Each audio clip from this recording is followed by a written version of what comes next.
Dear students, మరి ఈరోజు ఈ వీడియోలో మనము ఈ క్వశ్చన్ ఏదైతే ఉందో చైన్ అలైన్ చేయాలండి. దీనికి ఈ క్వశ్చన్కి మనం చైన్ అలైన్ చేయాలి.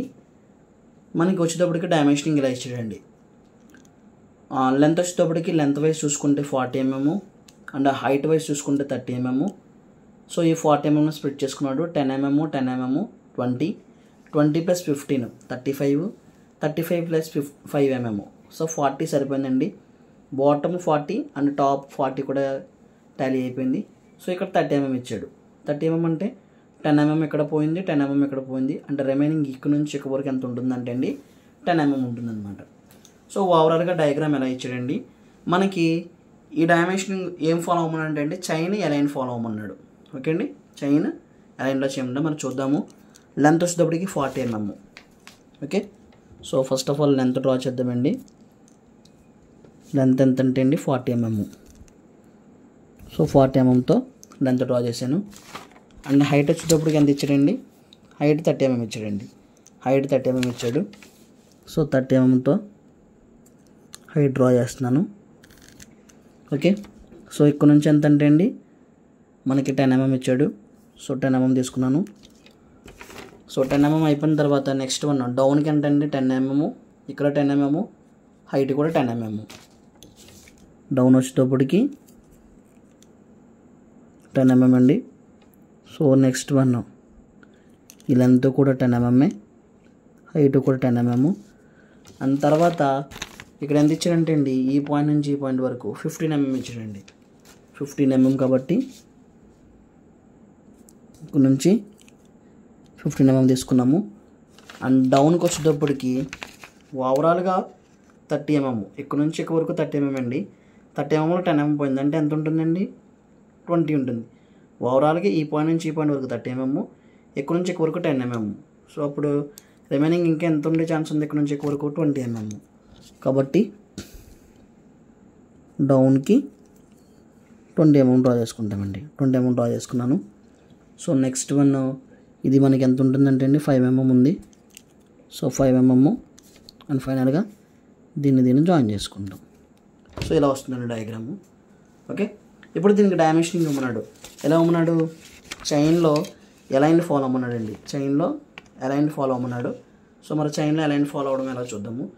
బాటము అంటే మనము బాటమ్ చూపించాలనుకుంటే టాప్ చూపించక్కర్లేదు.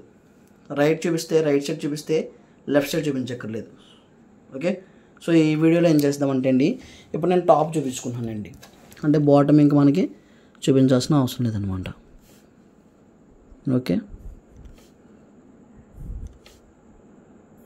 సో ఇంత డ్రా చేయకూడదు, జస్ట్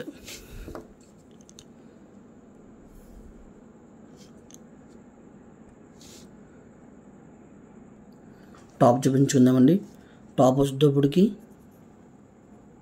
ఈ పాయింట్ నుంచి ఈ పాయింట్ వరకు 15 mm, ఈ పాయింట్ నుంచి ఈ పాయింట్ వరకు 10 mm, ఈ పాయింట్ నుంచి ఈ పాయింట్ వరకు కూడా ఎంతండి 10 mm. ఓకే, సో ఇక్కడ మనము ఇక్కడ కూడా చూపించుకోవచ్చు. సో మనకి ఈ వేరియేషను ఇక్కడ చూపిస్తున్నానండి 5 mm.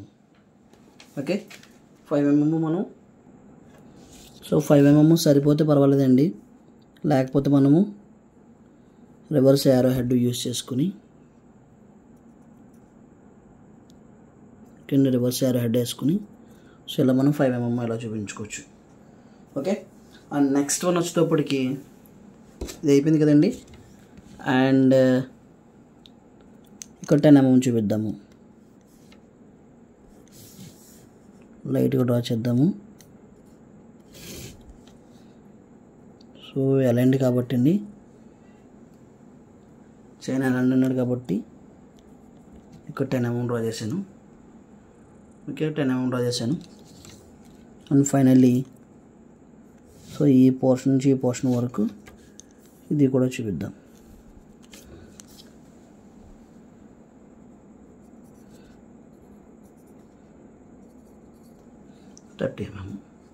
ఓకే అండి, సో ఈ విధంగా మనము డ్రా చేసుకుంటాము. చైన్ అలైన్డ్ అని అడిగాడు కాబట్టి మనము ఇచ్చిన క్వశ్చన్ మనం రీడ్రా చేసి, సో ఇచ్చిన క్వశ్చన్ రీడ్రా చేసి ఇక్కడ యూని డైరెక్షనల్లో ఇచ్చాడు, డైమెన్షన్ బ్రేక్ చేసి దాన్ని మళ్ళీ మనం రీడ్రా చేసి చూపించామండి. ఓకే, సో ఈ విధంగా డ్రా చేసుకుంటే మీకు 5కి 5 marks. So as it is అలా పడుతున్నాయి, వేరియేషన్ చూపిస్తుంటే సరిపోతుంది అనమాట. Okay, thank you for watching.